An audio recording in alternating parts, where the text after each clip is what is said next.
राधे राधे आप सभी को। चलिए आज सुनाती हूँ मंगला गौरी व्रत की कथा।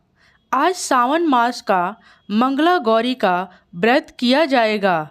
हिंदू धर्म में इस व्रत का विशेष महत्व है। मान्यताओं के अनुसार इस व्रत को रखने और कथा सुनने से मनोकामना जल्द पूर्ण हो जाती है। सावन का महीने भगवान शिव को समर्पित है और सावन का मंगलवार माता पार्वती को। सावन के मंगलवार को मंगला गौरी की पूजा अर्चना की जाती है। सुहागन महिलाएं अगर इस व्रत को रखती हैं तो उन्हें अखंड सौभाग्यवती होने का वरदान प्राप्त होता है। सावन में मंगलवार को सुहागिन महिलाएं पूरे दिन व्रत रखकर शाम को मंगला गौरी का विधि विधान से पूजा अर्चना करती हैं। सावन माह के प्रत्येक मंगलवार को माँ गौरी को समर्पित यह मंगला गौरी व्रत के नाम से प्रसिद्ध है।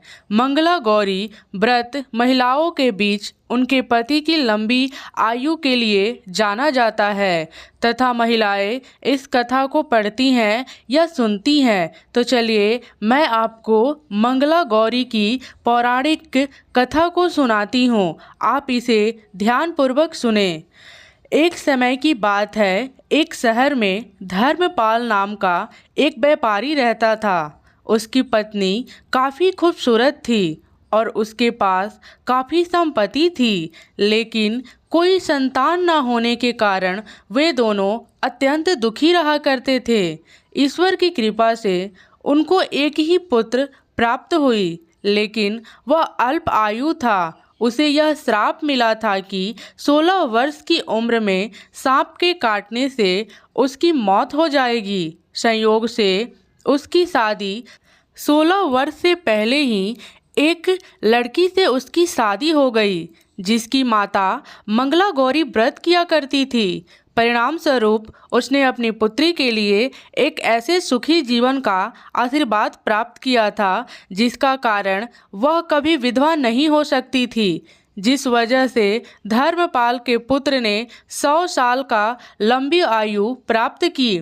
इस कारण से सभी नवविवाहित महिलाएं इस पूजा को करती हैं तथा गौरी व्रत का पालन करती हैं तथा अपने लिए एक लंबी सुखी तथा स्थायी वैवाहिक जीवन की कामना करती हैं।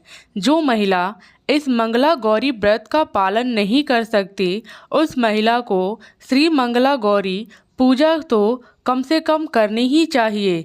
इस कथा को सुनने के पश्चात विवाहित महिलाएं अपनी सास एवं ननद को 16 लड्डू देती हैं। इसके उपरांत वे यही प्रसाद ब्राह्मण को ग्रहण कराती हैं। इस विधि को पूरा करने के बाद व्रती 16 बाती वाले दीपक से देवी की आरती करती हैं। व्रत के दूसरे दिन बुधवार को देवी मंगला गौरी की प्रतिमा को नदी अथवा पोखर में विसर्जित किया जाता है। अंत में माँ गौरी के सामने हाथ जोड़कर अपने समस्त अपराधों के लिए एवं पूजा में हुई त्रुटियों के लिए क्षमा अवश्य मांगे। इस व्रत एवं पूजा के अनुष्ठान को परिवार की खुशी के लिए लगातार 5 वर्ष तक किया जाता है। अतः इस मंगला गौरी व्रत को नियमानुसार करने से प्रत्येक व्रती के विवाहित जीवन में सुख और बढ़ोतरी होती है तथा पुत्र पौत्र आदि की प्राप्ति एवं पुत्र पौत्र आदि का जीवन भी सुखपूर्वक व्यतीत होता है। ऐसे इस मंगला गौरी व्रत की महिमा वर्णित किया जाता है। कथा के पश्चात माँ गौरी का या माँ श्यामा गौरी का या माँ पार्वती की आरती अवश्य करनी चाहिए। बोलो माँ गौरी की जय, माँ पार्वती की जय। धन्यवाद। राधे राधे।